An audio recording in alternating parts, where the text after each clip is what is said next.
In this equatorial city, the sun rises and sets right around 6 each and every day of the year. Colombia is a country of eternal spring. Although the temperatures and sunrises don't vary much, the country's politics certainly have. As I sit and sip my cerveza atop a mountain at Villa Empora, I can clearly recall a moment 12 years ago when I first went to Costa Rica and then proceeded to hop on a plane straight to Peru rather than take a chance with going through Colombia. Why? Because I was scared. These were the things that fueled my fear. Colombia had had the longest running civil war in South America. Narcos.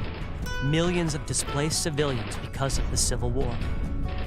Also media and travel warnings against visiting this country that was deemed a dark hole for tourism. Oh yeah, my mom didn't want me to go either. Much of that is now history. The government proclaims the only risk now is wanting to stay. Given my past fears surrounding this place and deciding to skip over it the first time I was near, Colombia was a country I felt I needed to face on my own.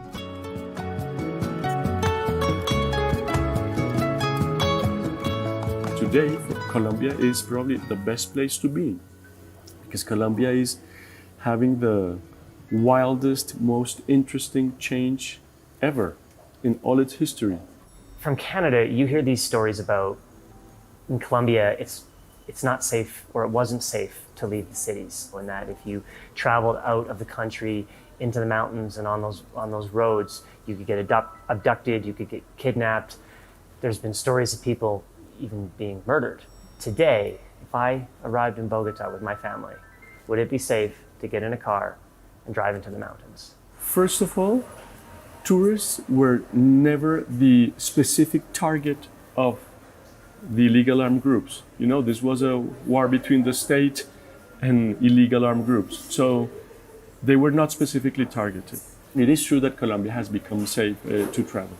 You know, before we were only associated with drugs and violence, and nowadays Colombia is associated with many different things like music, like nature, like richness in culture.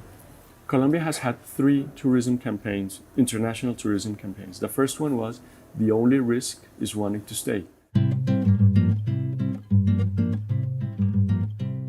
So we're outside of El Cielo restaurant in Bogota. The chef here's name is Juan Manuel Barrientos, or just called Juanma. He's a famous chef, one of the top 50 chefs in all of Latin America, and he's still only 33 years old.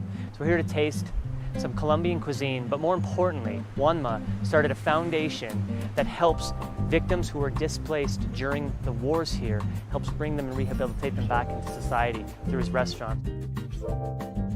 El Cielo is a restaurant known for mixing avant-garde techniques with traditional Colombian cuisine, resulting in a unique gastronomic experience.